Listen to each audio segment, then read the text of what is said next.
पुओ तो कहीं दूर छाड़ी नहीं आस गोटे पिला तो चलीगले दुनिया कहीं रखीच किंतु मो माँ का मनोबल एमती थिला से समस्त लोक से गोटे कथा कहते मो भाग्य जदि मो छुआ अच्छी तो मो भाग्य रही से मु नवोदय भी देती दीदर फेल हो गली 2 मार्क फेल हो गली एकलव्य भी देती से गोटे मार्क पे मुझे फेल हो जाती किंतु हुए तो मो लाइफ रे गोटे ट्रांजिशन चेंज आसबार थिला बोधे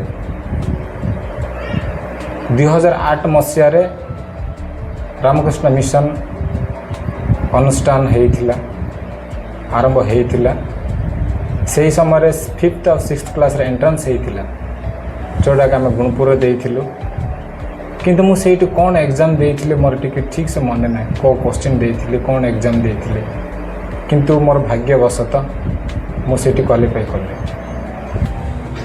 किंतु +2 सरला पर मु +3 कर भी मोर आशा नाला कि मो माँ पाखे एतिकी एफोर्डेबल नाला मत +3 पाठ पढ़ाई भी किंतु मोर भाग्यवशतः आमर आगर प्रिंसिपल जे कि आर्मी रो ब्रिगेडियर सौमेन ब्रह्म सार जे मत +3 पढ़ार पैसा सहयोग कले ता बाद भी +3 सहित city DL diploma in elementary education पढ़ाई मत सहयोग करते आपण मो चैनल माध्यम आपण माने कौन कहया चाहिए मो व्यक्तिगत कहया गले बहुत खुशी अच्छी आज जो ब्रॉडकास्ट में कारण आपण आसिकी आम गाँव रे आसिकी हूँ तो आम गाँ विषय मो विषय बहुत जिन पचारि पारि किंतु मु जोटी मो जीवन दे देछि जा ना शुणिले जहाँ हृदय हो जार स्पंदन हो स्थान जोड़ा रामकृष्ण मिशन जहाँ को भूलवा संभव नुहे जदि मो रामकृष्ण मिशन जो भूली जाए तेबे से रामकृष्ण मिशन पे आपण जो जिनस पचारे कारण रामकृष्ण मिशन मो पे एक प्रेरणा से रामकृष्ण मिशन को मो जीवन रे भूली पारे ना कारण रामकृष्ण मिशन हूँ मो मनर विचार दिल रे धड़कन और शरीर पे मोर सांस। समस्त को नमस्कार। जदि आम जीवा रायगढ़ जिले में बहुत सारा स्कूल कॉलेज अच्छी से गोटे लिस्ट आसे आमर रामकृष्ण मिशन आश्रम स्कूल हाटमुनिगुड़ा जोटा कि आमर केवल आदिवासी पिला एजुकेशन प्रोवाइड करता है सीबीएसई ढांचा आमर केबिके डिस्ट्रिक्ट कोरापुट रायगढ़ एवं मालकानगिरी से स्कूल आमर स्टार्ट होता 2008 रे तो आज को ही आसला 2026 तो रामकृष्ण मिशन आमर 2 सेक्शन को नहीं start करदेला class 5th and 6th तो चलतु आज गोटे आमर से फर्स्ट बैच रो स्टूडेंट को सह कथबार्ता हवा। रामकृष्ण मिशन केवल एजुकेशन को प्रमोट करे प्रमोट करे स्कॉलास्टिक को scholastic character building man making a सब को लेकिन तो चलतु आउ डेरी करवानी संगे आम कथबार्ता हवा ढेर सारा जिनस आम शिखा रामकृष्ण मिशन आश्रम स्कूल हाटमुनिगुड़ा। सर नमस्कार। नमस्कार। केमती अच्छा? बहुत भल अच्छे धन्यवाद। आपन केमती अच्छा? सर आम भी सेमती सर चलती भल अच्छे तो सर आपण विषय में किसी शुणी था आपण परिचय मुख्यतः मो परिचय हूँ 3टी। प्रथम परिचय हूँ मो बापा माँ का संतान। द्वितीय परिचय हूँ रामकृष्ण मिशन आश्रम हाटमुनिगुड़ा हूँ मोर 2 नंबर परिचय। तृतीय नंबर परिचय हूँ महाराज प्रभु बरानंद शिष्य मु सुशांत कंडागरी ए हूँ मोर 3य परिचय। मो रुगुड़बाई ग्रामर बासिंदा। रुगुड़बाई गोटे जंगल एरिया जोटा कि बहुत इंटेरियर एरिया भी से बड़े आदिवासी ग्राम रे मु जन्मित।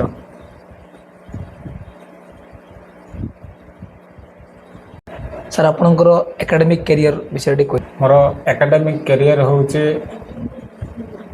ଆରମ୍ଭ ହେଇଥିଲା 2003 ମସିହାରୁ।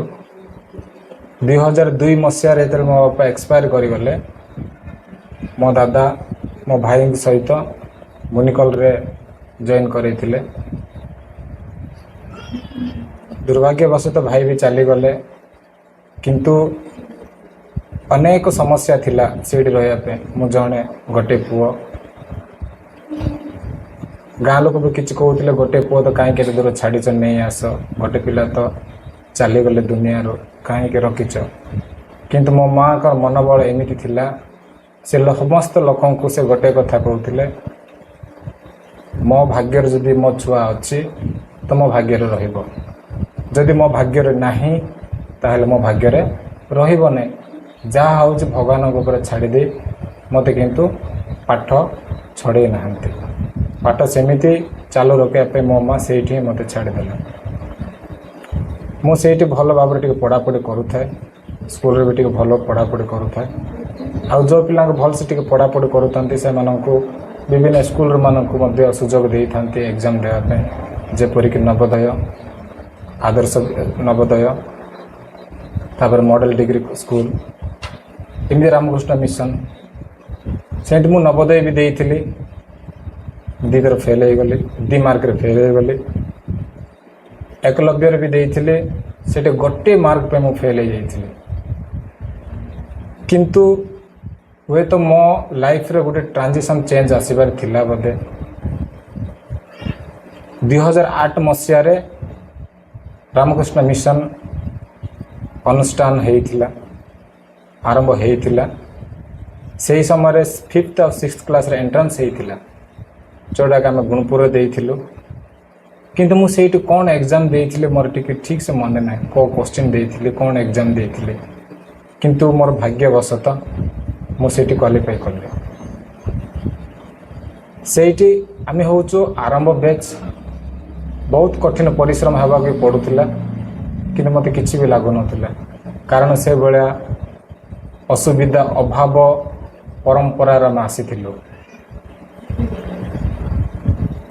ଆଉ ରାମକୃଷ୍ଣ ମିଶନ ଏକ ଅନୁଷ୍ଠାନ ନୁହେଁ, ଏଇଟା ହେଉଛି ମୋ ଜୀବନର ଏକ ପରିଚୟ, ଯେଉଁ ମାତ୍ରାରେ କି ମୁଁ ଆଜି ଏତେ ଦୂରକୁ ଆସିପାରିଛି। ମୁଁ ଜୀବନରେ କେବେ ଭାବିବୁ ନଥିଲି 6th ପଢ଼ୁଥିଲି ମୁଁ 10th ପଢ଼ିବି କି ନାହିଁ, ଆଉ ମୁଁ ଯେତେବେଳେ 10th ବି ପଢ଼ୁଥିଲି ମୁଁ +2 ପଢ଼ିବି କି ନାହିଁ। କିନ୍ତୁ ରାମକୃଷ୍ଣ ମିଶନ ଏକ ଏମିତିକା ଅନୁଷ୍ଠାନରେ ମୁଁ ଆଡ଼ମିସନ୍ ହେଇପାରିଲି, ସବୁ ସ୍ୱପ୍ନକୁ ମୋତେ ସାକାର କରେଇଲା।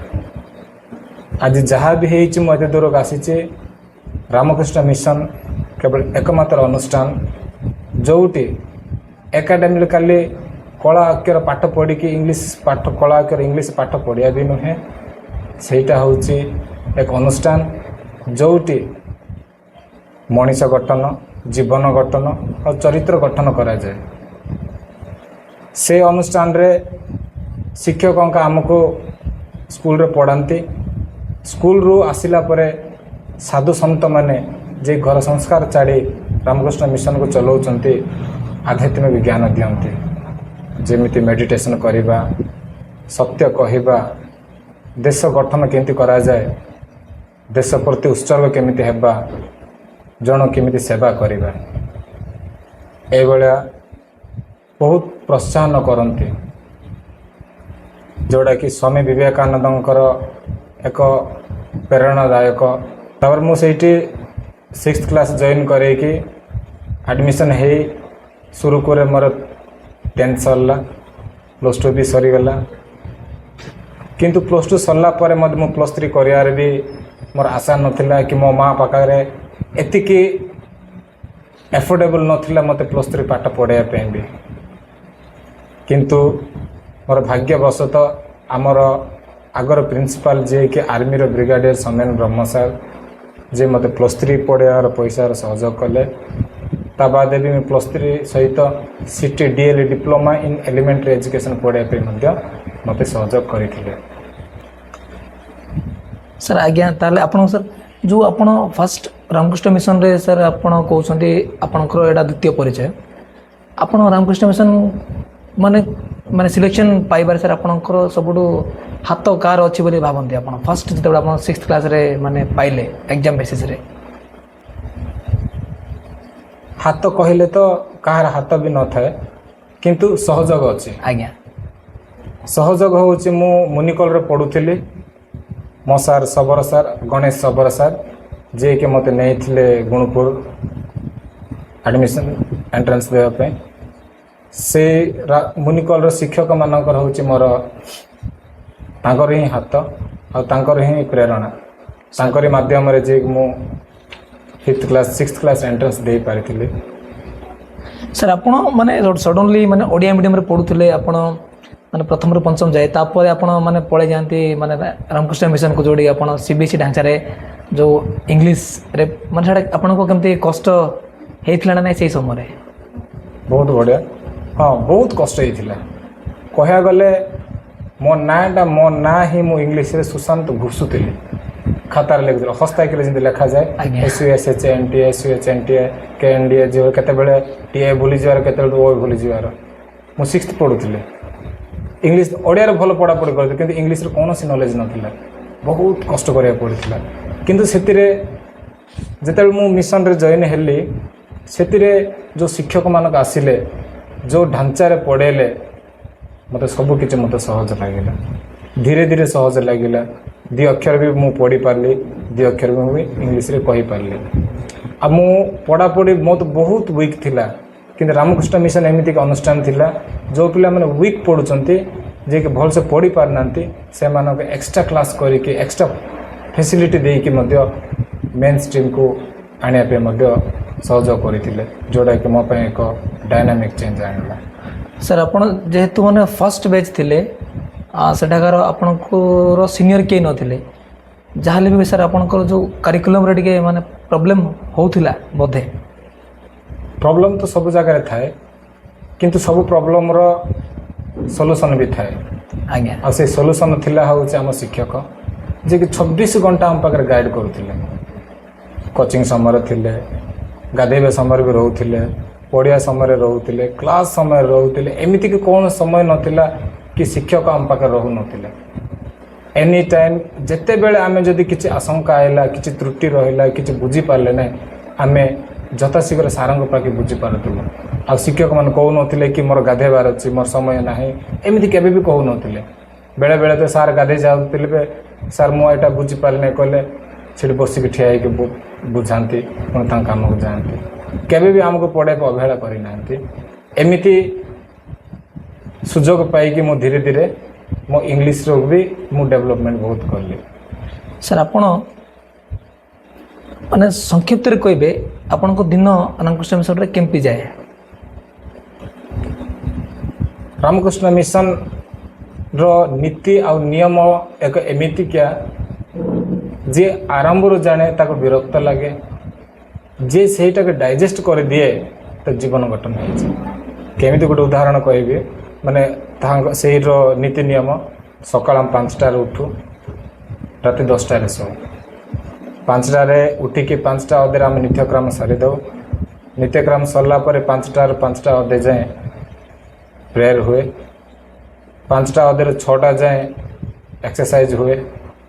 6ଟାରୁ 6ଟା ଅଧେ ଯାଏଁ ବ୍ରେକଫାଷ୍ଟ।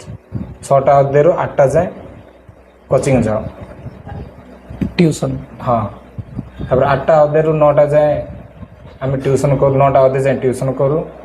ସେଇଥିରୁ 9ଟା ଅଧେରୁ 10ଟା ଯାଏଁ ଆମର ପୁଣି ଗାଧା ପାଧା ସବୁ ସରିଲା ପରେ 10ଟାରୁ ପୁଣି 12ଟା 15 ଯାଏଁ ଆମେ କ୍ଲାସ୍ କରୁ। 12ଟା 15 ଯାଏଁ ଲଞ୍ଚ ସରିଲା ପରେ ଘଣ୍ଟେରୁ ପୁଣି ସ୍କୁଲକୁ ପଳେଇ ଯାଉ। ପୁଣି 4ଟାକୁ ଆସୁ। 4ଟାରେ ଆସିଲା ପରେ ଘଣ୍ଟାଟେ ଆମର 4ଟାରୁ 5ଟା ଯାଏଁ ଆମର ଖେଳ ହୁଏ। 5ଟାରୁ 5ଟା ଅଧେ ଯାଏଁ ପୁଣି ପ୍ରେୟର ହୁଏ। ଆଜ୍ଞା। ପ୍ରେୟର ସରିଲା ପରେ ପୁଣି କୋଚିଂ ଆସିଲା ପୁଣି ଖାଇବା। 8ଟା ଅଧେରୁ ପୁଣି 10ଟା ପର୍ଯ୍ୟନ୍ତ ପଢ଼ାପଢ଼ି ଥାଏ।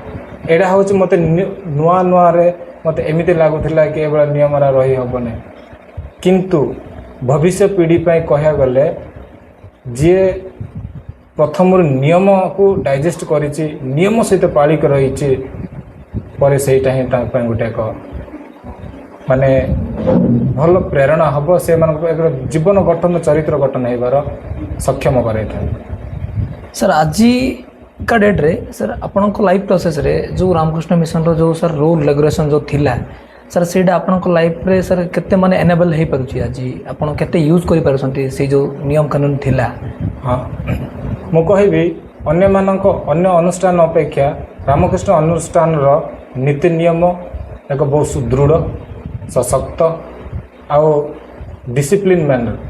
ଆଜ୍ଞା, କୌଣସି ପିଲା କିଛି ବି ବେନିୟମରେ ଯାଇପାରିବେ ନାହିଁ। ଅନ୍ୟ ଅନୁଷ୍ଠାନରେ ମାନେ କ'ଣ, ଯଦି ଖାଇସାରିଲା କେଉଁ ପିଲା ପଳେଇଲା କି କୁଆଡ଼େ ପଳେଇଲା, କାହାର କିଛି ଧ୍ୟାନ ନଥାଏ। ଆଜ୍ଞା, ଇଭେନ୍ ସଣ୍ଡେ ଯେପରି ଛୁଟି ଦିନ ମାନଙ୍କରେ ମଧ୍ୟ କିଛି କିଛି ଅନୁଷ୍ଠାନ ମାନଙ୍କରେ କୌଣସି ରେସ୍ପନ୍ସିବିଲିଟି ନଥାଏ, ପିଲା କୁଆଡ଼େ ଗଲା କ'ଣ କଲା, କିନ୍ତୁ ସେମିତି ନାହିଁ। ପ୍ରତ୍ୟେକ ଦିନର ନୀତି ନିୟମ ସବୁ ଏକାପରେ। ଆଜ୍ଞା ସାର୍। ଆଉ ସେମିତି ନୀତି ନିୟମ ଆଜି ଚଳିଥିବାରୁ ମୁଁ ସେଠୁ ବାହାରିଲା ପରେ ଆଜି ମୋତେ ଏତେ ଫ୍ରୁଟଫୁଲ୍ ହେଉଛି ଯେ ମୋ ଲାଇଫ୍ ସବୁବେଳେ ଏକ ଡିସିପ୍ଲିନ୍ ମ୍ୟାନର୍ରେ ହିଁ ରଖିଦେଇଛି। ସାର୍ ସମସ୍ତେ କୁହନ୍ତି ଆଜି ରାମକୃଷ୍ଣ ମିଶନ ମାନେ ଗୁରୁକୁଳ। ସାର୍ ଏଇଟା ଆପଣ ସାର୍ ମାନେ କେତେ ବାଟ ଆପଣ ଏଟାକୁ ମାନେ ସତ ମାନନ୍ତି? ମୁଁ 100% ମୁଁ ଏକ କହିପାରିବି ଯେ ରାମକୃଷ୍ଣ ମିଶନ ଏକ ଗୁରୁକୁଳ। କାରଣ ଯେଉଁ ଅନୁଷ୍ଠାନରେ ଖାଲି ପାଠ ପଢ଼ାଯାଏ ତାକୁ ସ୍କୁଲ ଅନୁଷ୍ଠାନ କୁହାଯାଏ, କିନ୍ତୁ ରାମକୃଷ୍ଣ ମିଶନ ଗୋଟେ ଏମିତିକା ଅନୁଷ୍ଠାନ, ପାଠ ସହିତ ଶାଠ ବି ପଢ଼ାଯାଏ, ଆଧ୍ୟାତ୍ମିକତା ପଢ଼ାଯାଏ, ମେଡ଼ିଟେସନ୍ କରିବା ପାଇଁ ଶିଖାଯାଏ, ସତ୍ୟ କହିବା ପାଇଁ ଶିଖାଯାଏ, ଭାଗବତ, ମହାଭାରତ, ରାମାୟଣ ସବୁ କିଛି ଶିଖାଯାଏ ସେଇଠି। ବେଦ ଯେମିତି ଆମର ବୈଦିକ ମନ୍ତ୍ର ଓମ୍ ସହନା ଭବତୁ ସହନୋ ଭୁନାକ୍ତୁ ସହ ବୀର୍ୟଂ କରବାବହେ ତେଜସ୍ୱିନାବଧୀତମସ୍ତୁ, ଏମିତି ଯେଉଁ ଶାନ୍ତି ମନ୍ତ୍ର, ବହୁତ ବଡ଼ ବଡ଼ ମନ୍ତ୍ର ବି ସେଇଠି ଶିଖାଯାଏ। ସେଇଥିପାଇଁ ମୁଁ କହିପାରିବି କି ଏଇଟା ଏକ ଗୁରୁକୁଳ। ସାର୍ ନିଶ୍ଚିତ ମାତ୍ରାରେ ସାର୍ ଆପଣ କହିଲେ ଗୋଟେ ମେଡ଼ିଟେସନ୍ କଥା କହିଲେ, ସାର୍ ମେଡ଼ିଟେସନ୍ ଆପଣଙ୍କ ପର୍ସନାଲ୍ ଲାଇଫ୍ରେ ସାର୍ ଆପଣଙ୍କୁ ମାନେ କେତେ ଫଳପ୍ରଦ କରୁଛି? ମେଡ଼ିଟେସନ୍ ଆରମ୍ଭରୁ ତ ମୋତେ ବହୁତ ବିରକ୍ତ ଲାଗୁଥିଲା। କ'ଣ ମେଡ଼ିଟେସନ୍ କଲାବେଳକୁ ଦୁନିଆ ଧନ୍ଦା ମନରେ ଆସୁଛି, ମେଡ଼ିଟେସନ୍ କଲାବେଳକୁ ଢୁଙ୍କରା ଆସୁଛି, ନିଦ ଆସୁଛି, ମୋତେ ବହୁତ ବିରକ୍ତ, ଏ ମେଡ଼ିଟେସନ୍ କ'ଣ କରିବି, ମୁଁ କିଛି କରିବି ନାହିଁ ବୋଲି ଭାବୁଥିଲି। କିନ୍ତୁ ଯେତେବେଳେ ମୁଁ ମେଡ଼ିଟେସନ୍ କରିବାର ନିୟମ ଜାଣିପାରିଲି ମହାରାଜଙ୍କ ଥ୍ରୋରୁ, ଆମର ପ୍ରେୟର୍ ସରିଲା ପରେ ମେଡ଼ିଟେସନ୍ ହୁଏ, ଗୋଟେ 5-10 ମିନିଟ୍ ମେଡ଼ିଟେସନ୍ ଯିଏ କଲେ କରନ୍ତି।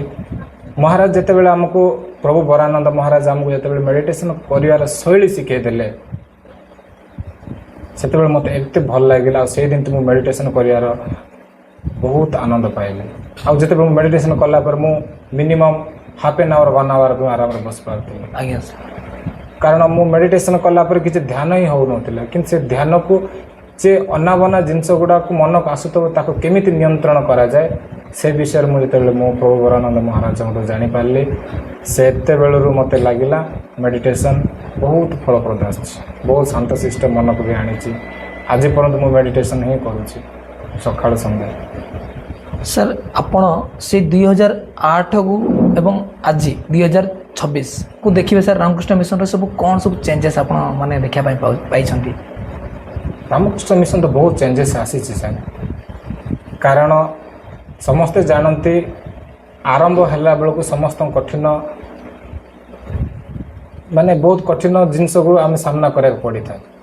କିନ୍ତୁ ଏବେ ଯେମିତି ଅନୁଷ୍ଠାନ ହେଇଯାଇଛି ନା, ମାନେ ଓଡ଼ିଶାର ଏଭଳିଆ ଅନୁଷ୍ଠାନ ନଥାଏ।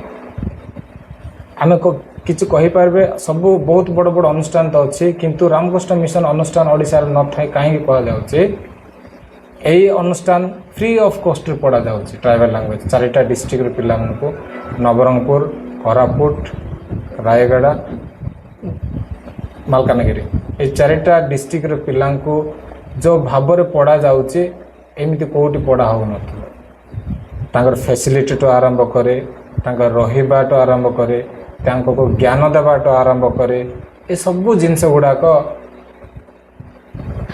ଥିବାରୁ ମୁଁ କହିପାରିବି ରାମକୃଷ୍ଣ ମିଶନ ଓଡ଼ିଶାର ଏକ ରୋଲ୍ ମଡ଼େଲ୍। ଆଜ୍ଞା ସାର୍। ସାର୍ ଆପଣ ଯେମିତି କହିଲେ ରାମକୃଷ୍ଣ ମିଶନ ଗୋଟେ ଗୁରୁକୁଳ ସାଙ୍ଗେ ସମାନ ସାଙ୍ଗେ ତତ୍ସାଙ୍ଗେ ସାର୍ ଆପଣ ସାର୍ ଆଜି ଡେଟ୍ରେ ଦେଖୁଛନ୍ତି ରାମକୃଷ୍ଣ ମିଶନରେ ସାର୍ ଯେତେବେଳେ ଆମର ଜଏନିଂ ପ୍ରୋସେସଟା ହୁଏ ଏକ୍ଜାମ୍ ପ୍ରୋସେସଟା ସାର୍ ମାତ୍ର 30ଟା ସିଟ୍ ପାଇଁ ଏତେ ମାତ୍ରାରେ ସାର୍ ଯେଉଁ କମ୍ପିଟିସନଟା ହେଉଛି ସାର୍ ସେଇଟା କାହିଁକି ହେଉଛି ସାର୍ ସେଇଟା ମାନେ ଏତେ ମାତ୍ରାରେ କେମିତି ମାନେ 30ଟା ସିଟ୍ ପାଇଁ ପାଖାପାଖି ହଜାରରୁ ତ ଉର୍ଦ୍ଧ୍ୱ ପିଲା ହିଁ ଯାଉଛନ୍ତି ସାର୍ ସେଇଟା କ'ଣ ପାଇଁ ଆସିଛି ଆଜିକା ଡେଟ୍ରେ? 4ଟା ଡିଷ୍ଟ୍ରିକ୍ଟର ପିଲାଙ୍କୁ 1000 ପିଲା ପାଖାପାଖି ହେଉଥିବେ କାରଣ ଦୁନିଆରେ ସବୁ ଜିନିଷ କମ୍ପିଟିସନ୍ ଥାଏ। ଆଜ୍ଞା ରେସ୍ରେ ସେ ହିଁ ଜିତେ ଯାହାର ଭାଗ୍ୟ ଯାହାର ଜ୍ଞାନ ଯାହାର ଭଲ ନଲେଜ୍ ଥାଏ। କିନ୍ତୁ ରାମକୃଷ୍ଣ ମିଶନ ମୁଁ ମୋ ମତରେ କହିବାକୁ ଗଲେ ରାମକୃଷ୍ଣ ମିଶନରେ ସେଇ ହିଁ ସିଲେକ୍ସନ୍ ହୁଅନ୍ତି ଯାହାର ଆଶୀର୍ବାଦ ଯେ ରାମକୃଷ୍ଣ ଠାକୁର ମା ସ୍ୱାମୀଜୀଙ୍କର ଇଚ୍ଛା ଥାଏ ସାର୍ ଆଉ ଯିଏ ସେଇଠି ସିଲେକ୍ସନ୍ ହେଇଛି ତା ଭାଗ୍ୟ ନୂଆ ଭାଗ୍ୟର ଇତିହାସ ସିଏ ଲେଖିଦେବ। ଯଦି ରାମକୃଷ୍ଣ ମିଶନ ଯିଏ ଜଏନ୍ ହେଇପାରିଲା ମୁଁ ଗ୍ୟାରେଣ୍ଟି ଦେଇ କହିପାରିବି ସେ 0 to ଜିନିୟସ୍ ହେଇପାରିବ ଆରାମସେ ସେ 0 to genius and illiterate to literate ହେଇପାରିବ ଭଲସେ।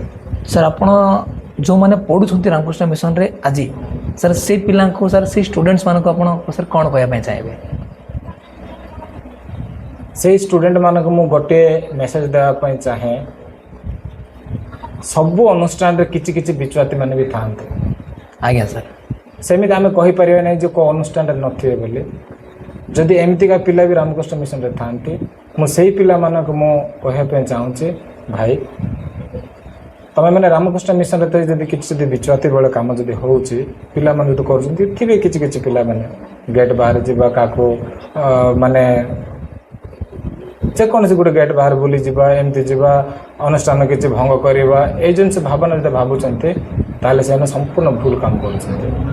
କାରଣ ରାମକୃଷ୍ଣ ମିଶନ ଆମର ଆଦିବାସୀ ପିଲାମାନଙ୍କ ପାଇଁ ଏକ ଏମିତିକା ଜାଗା କେଉଁଠି ମିଳିବ ନାହିଁ। ଆଜ୍ଞା ସାର୍ ମୁଁ ନିଜେ କହିବାକୁ ଗଲେ ଆଦିବାସୀ ଲୋକଙ୍କୁ ବାହାର ଲୋକମାନେ କେହି ପଚାରୁନାହାନ୍ତି କେହି ପଚାରୁନାହାନ୍ତି। ଏବେ କହିବାକୁ ଗଲେ ପ୍ରାଇଭେଟାଇଜେସନ୍ ସ୍କୁଲମାନଙ୍କର ମଧ୍ୟ ଆଦିବାସୀ ପିଲାମାନେ ଯେମିତି ଅଛନ୍ତି ତାଙ୍କର ଯଦି କହିବାକୁ ଗଲେ ରାମକୃଷ୍ଣ ମିଶନ ଆଶ୍ରମ ବହୁତ ଭଲ ପଢ଼ାଉଛି। ସେଥିପାଇଁ ସେ ପିଲାମାନେ ଟିକେ ସୁଧୁରି ଯାଅ ଭଲ ଭାବରେ ସୁଧୁରି ଯାଅ। ତୁମେ ସେଠି ଥାଇକି ତୁମେ କିଛି ଅନୁଭବ କରିପାରିବ ନାହିଁ। ଆଜ୍ଞା ଯେତେବେଳେ ଅନୁଷ୍ଠାନରୁ ବାହାରି ପଡ଼ିବ ନା ତୁମେ ଜାଣିଦେବ ରାମକୃଷ୍ଣ ମିଶନର ସ୍ୱାଦ କେମିତି। କଥାରେ ଅଛି ସାର୍ ମିଠା ଖାଇବାର ମଜା ସେବେ ଆସେ ଯେତେବେଳେ ତୁମେ ଲଙ୍କା ଖାଇଥିବ। ଆଜ୍ଞା ଯଦି ଲଙ୍କା ମିଠା ସବୁବେଳେ ଖାଇବ ମିଠା ତ ଅଛି ବୋଲି ଆମେ କହିପାରିବା କିନ୍ତୁ ଲଙ୍କା ଖାଇଥିଲେ ଯଦି ମିଠା ଲାଗିଲା ତୁମେ ଟିକେ ଆରାମ ଲାଗିବ। ଠିକ୍ ସେମିତି ରାମକୃଷ୍ଣ ମିଶନରେ ଥାଇକି ତୁମେ ତା'ର ସ୍ୱାଦ ଜାଣିପାରିବ ନାହିଁ। ସେଥିପାଇଁ ରାମକୃଷ୍ଣ ମିଶନ ବାହାରିଲା ପରେ ରାମକୃଷ୍ଣ ମିଶନଟା ଭଲ ଅନୁଷ୍ଠାନ ଜୀବନର କୋଟି ମିଳିବ ହିଁ ନାହିଁ। ସାର୍ ସାର୍ ଆପଣ ସାର୍ ରାମକୃଷ୍ଣ ମିଶନରୁ ସାର୍ ପାସ୍ ଆଉଟ୍ ହେଇ ମାନେ ବାହାରିଲେ ସାର୍ ତାପରେ ବି ଆପଣଙ୍କୁ ମାନେ ସାର୍ ମିଶନ ସାର୍ କେମିତି ବାନ୍ଧିକି ମାନେ ରଖିପାରିଲା ସାର୍? ମିଶନର ପାଣି ପବନ ସେଇଠିର ବ୍ୟବହାର ସେଇଠିର ଯେଉଁ ନୀତି ନିୟମ ମହାରାଜଙ୍କଠୁ ଭଲ ପାଇବା ସାର୍ମାନଙ୍କଠୁ ଭଲ ପାଇବା ଏମିତିକା ଜିନିଷ ସିଏ ଚାହିଁକି ବି ସିଏ ଅଲଗା ହେଇପାରିବ ନାହିଁ। ସାର୍ ଆମେ ଥାଇକି ମଧ୍ୟ ହୁଏତ ଆମ ମହାରାଜଙ୍କର ଭଲ ପାଇବା ସ୍ନେହ ମମତା ଅନୁଭବ ନ କରିପାରୁ କିନ୍ତୁ ସେଇଠୁ ଚାଲିଗଲେ ଆମକୁ ବହୁତ ଅନୁଭବ ଲାଗେ।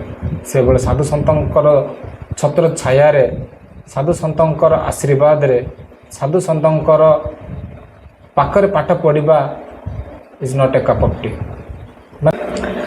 ସାର୍ ଯେମିତି ସାର୍ ଆଜିକା ଡେଟ୍ରେ ମାନେ ଯେଉଁମାନେ ବି ପଢ଼ୁଛନ୍ତି ମିଶନରେ ଯେଉଁମାନେ ପାସ୍ ଆଉଟ୍ ହେଇଛନ୍ତି ତାଙ୍କ ପ୍ୟାରେଣ୍ଟସ୍ ମାନେ କୁହନ୍ତି ରାମକୃଷ୍ଣ ମିଶନ ଆମର ଶିକ୍ଷା ଉପରେ ସମ୍ପୂର୍ଣ୍ଣ ପ୍ରାଧାନ୍ୟ ଦିଏ। ସାର୍ ଏଇଟାକୁ ଆପଣ ମାନେ କେତେ ମତ ସହମତ ଅଛନ୍ତି ଏଇ ଯେଉଁ ଆମର ଲୋକ କୁହ କଥାକୁ?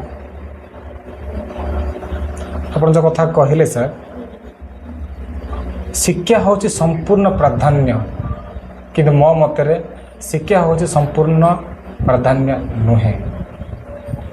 ଅବଶ୍ୟ ସମସ୍ତେ କୁହନ୍ତି କିନ୍ତୁ ରାମକୃଷ୍ଣ ମିଶନ ଶିକ୍ଷାର ପ୍ରାଧାନ୍ୟ ବି ଦିଏ କିନ୍ତୁ ସମ୍ପୂର୍ଣ୍ଣ ପ୍ରାଧାନ୍ୟ ଶିକ୍ଷା ଉପରେ ଦିଏନି। ଶିକ୍ଷାକୁ ପ୍ରାଧାନ୍ୟ ଦିଏ, ତା ସହିତ ମଧ୍ୟ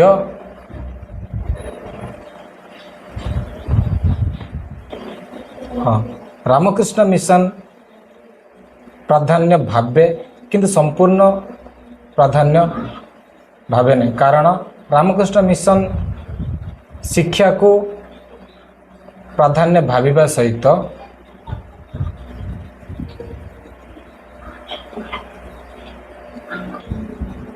ଶିକ୍ଷାକୁ ସମ୍ପୂର୍ଣ୍ଣ ପ୍ରାଧାନ୍ୟ ନ ଦେଇ କିନ୍ତୁ ପ୍ରାଧାନ୍ୟ କିଛି ଦେଇ ପିଲାଙ୍କୁ ଆଧ୍ୟାତ୍ମିକତା କରାଏ ରାମକୃଷ୍ଣ ମିଶନ। ଆଜ୍ଞା।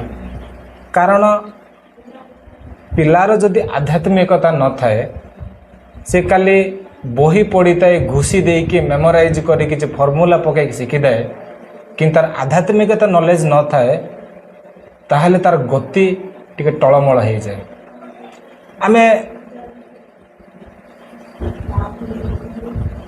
ଦୈନନ୍ଦିନ ଜୀବନରେ ଆମେ ଦେଖିପାରିବା ବହୁତ ପିଲା ସୁସାଇଡ୍ କରିପାରୁଛନ୍ତି, ଭଲ ଭଲ ପାଠ ପଢ଼ୁଥିବେ। ସାର୍ ଏବେ ରିସେଣ୍ଟଲି ଆମେ ବି ଦେଖିପାରିବା କାଶ୍ମୀରରେ ଜଣେ ଡକ୍ଟର ବମ୍ ବ୍ଲାଷ୍ଟରେ ସାମିଲ ଥିଲେ।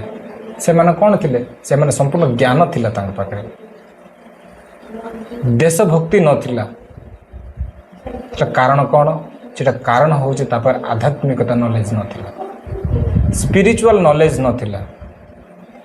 ସେଥିପାଇଁ ରାମକୃଷ୍ଣ ମିଶନ ଏକ ଏମିତିକି ଅନୁଷ୍ଠାନ ଶିକ୍ଷା ସହିତ ଆଧ୍ୟାତ୍ମିକତା ଶିକ୍ଷାଥାଏ, ଯେଉଁଟାକି ବର୍ତ୍ତମାନ ଷ୍ଟେଜରେ at this present stage the most necessary weapon of our whole ୟଙ୍ଗଷ୍ଟର୍ସ।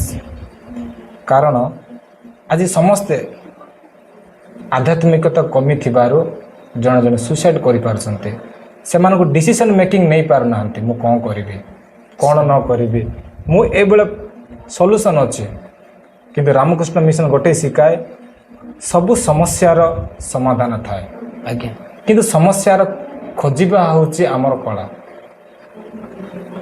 ସେ ସମସ୍ୟା ଖୋଜି ନ ପାରି ସମସ୍ତେ ନିଜ ଜୀବନ ହାରି ଦିଅନ୍ତି, କାହାକୁ ମର୍ଡର କରିଦିଅନ୍ତି, ଯାହା ସବୁ ଦୁର୍ନୀତି କାମ ସବୁ କରନ୍ତି।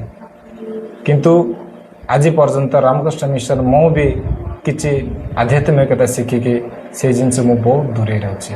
ସାର୍ ସାର୍ ନିଶ୍ଚିନ୍ତ ରୂପରେ ସାର୍ ଆମର ରାମକୃଷ୍ଣ ମିଶନରେ ଯେଉଁ ସାର୍ ଆପଣ କହିଲେ ସାର୍ ବିବେକାନନ୍ଦ ସାର୍ ମେଡ଼ିଟେସନ୍ ଏସବୁ ସାର୍ ମେଡ଼ିଟେସନ୍ ଏ କନସେନ୍ଟ୍ରେସନ୍ ସାର୍ ଯଦି ୟୁଥ୍ ମାସ୍ ପାଇଁ କିଛି ମାନେ ପାୱାରଫୁଲ୍ ମେସେଜ୍ ସାର୍ ଏଇସବୁ କହିଲେ ସାର୍ ଆମକୁ ମାନେ ସାମ୍ନାରେ ଆସେ ବିବେକାନନ୍ଦଙ୍କ କଥା।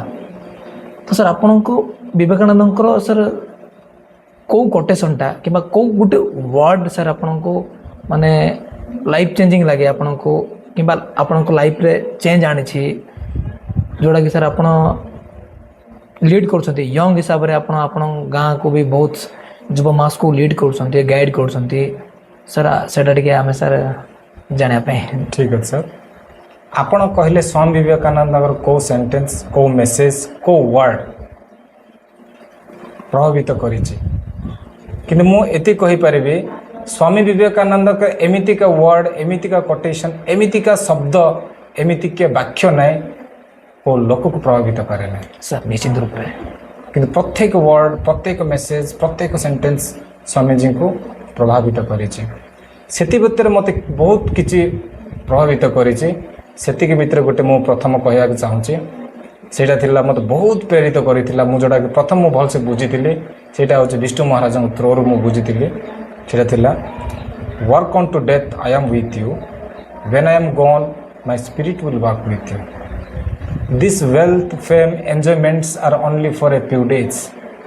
It is better and far better to die on the place of truth and preaching truth in advance. ମୁଁ ଏଠି କହିବାକୁ ଚାହୁଁଛି, ସ୍ୱାମୀଜୀ କହିଥିଲେ ମଲା ଯାଏଁ କାମ କର, ମୁଁ ତୁମ ସହିତ ଅଛି। ତୁମ ପାଖରେ ଏଇ ଯେଉଁ ୱେଲ୍ଥ, ଧନ ସମ୍ପତ୍ତି, ନାମ, ଯଶ, ଏଇଟା କେତେ ଦିନ ପାଇଁ?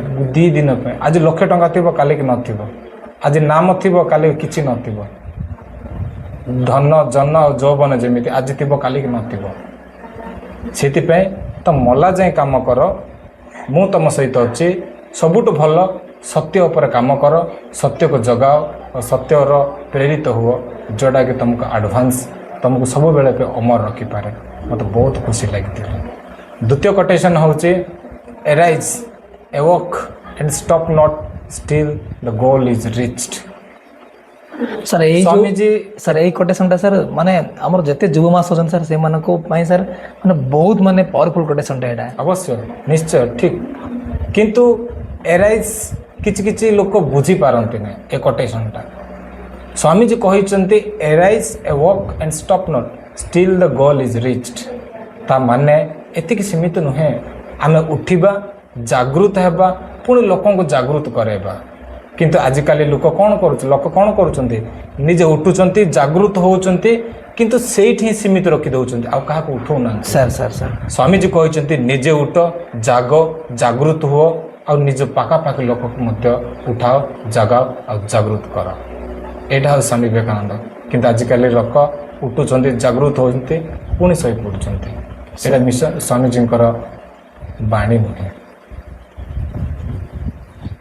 एमती बहुत कोटेशन मत बहुत प्रेरित करिछि सेमित गोटे गोटे कहले तो सब वर्डटा तो हम कि सब एक्सप्लेन नहीं सर आपण सर आपणकर सर जेमती कहले स्वामी जी इच वर्ड स्वामी जी ना ही सर आम गोटे माने सर गोटे प्रेरणा सर मोर पचारे आपणकर बोधे भूल भी सर हो पाए थाए किंतु सर मु प्रत्येक मनीष को कौन सर स्वामी जी जिते कोटेशन अच्छी किसी लोक किसी वर्ड भी सर लाइफ रे चेंजेस आनी थाए ठीक सेमती सर आमर जो रामकृष्ण मिशन आश्रम स्कूल आटमेडा अच्छी सर सेठी जो आमर कहले महाराज सर महाराज अवदान केते रुहे आम स्टूडेंट्स को डेली माने स्कूल सर डे रे स्कूल डे रे सर केते अवदान रुहे महाराज सेठी महाराज अवदान हूँ 100% रुहे आ महाराज अवदान 100% ता 100 भी पूरा आंतरिकतार सहित सर कारण महाराज मानकर कौन सी फैमिली नहीं कि मो छुआ एमती बंचो ता विषय चिंता करवा किंतु महाराज भावती रामकृष्ण मिशन आमर छत्रछायर जो छुआ मैंने अच्छा से मैंने ही आम फैमिली ठीक सेमिति तांकर उन्नति आमर उन्नति देशर उन्नति भावी निजर आंतरिकतार सहित निजको से जगाती शिखाती पढ़ाती आ महाराज अवदान प्रत्येक क्षेत्र में अच्छे बहुत शह शह महाराज अच्छा किंतु से किसी सब किसी महाराज अच्छा जो प्रत्येक दायित्व तुलांती जमी डाइनिंग हॉल पे अलग महाराज थाए स्कूल पे अलग महाराज था पुणी स्कूल हॉस्टल लाइफ रे अलग आउ किसी महाराज था एडमिनिस्ट्रेशन चलाइबा अलग महाराज था गार्डनिंग करने भी अलग महाराज था सब जगार गोटे गोटे जन महाराज था से सेमती प्रेरणा दियंती। सर सर आपण निजे आज रामकृष्ण मिशन रो सर स्टूडेंट है कि सर आपण निजको माने केते माने सर प्राउड फील करंती आपण मु रामकृष्ण मिशन रो छुआ मु सुशांत मु रुगुड़बाई ग्राम पिला बोली मुझे प्राउड फील करे नहीं मु रामकृष्ण मिशन रो छात्र बोली मु बहुत प्राउड फील करे कारण रामकृष्ण मिशन एक राज्यव्यापी देशव्यापी अनुष्ठान नुहे एटा हूँ राज्य देश विदेश व्यापी अनुष्ठान जो अनुष्ठान रे मु पढ़ी पारुची निजर लाइफ गठन करि पारिची से बहुत गर्वित है अनुष्ठान अब मु जो अनुष्ठान मु पाठ पढ़ी हे तो को अनुष्ठान रु मु से जिनस मु पाई पार न थांती एतपे मु बहुत गर्वित करे। सर सर आज आपण को मो सह कथबार्ता है कि केमती लागला एवं आपण मो चैनल माध्यम रे आपण माने कोन कहया पे चाहिबे मु व्यक्तिगत कहया गले बहुत खुशी अच्छे आज जो ब्रॉडकास्ट पे कारण आपण आसिकी आम गाँव रे आसिकी हे तो आम गाँ विषय आम विषय मो विषय बहुत जिन पचारि पारि किंतु मु जोटी मो जीवन दे देइछि जा ना शुणिले जहाँ हृदय हूँ जार स्पंदन हूँ से स्थान जोड़ा रामकृष्ण मिशन जहाँ को भूलवा संभव नुहे जदि मो रामकृष्ण मिशन जो भूली जाए तेबे सर रामकृष्ण मिशन पे आपण जब जिनस पचारे कारण रामकृष्ण मिशन मो पे एक प्रेरणा से रामकृष्ण मिशन को मो जीवन रे भूली पारे ना कारण रामकृष्ण मिशन हूँ मो मनर विचार दिल रे धड़कन और शरीर पे मोर सांस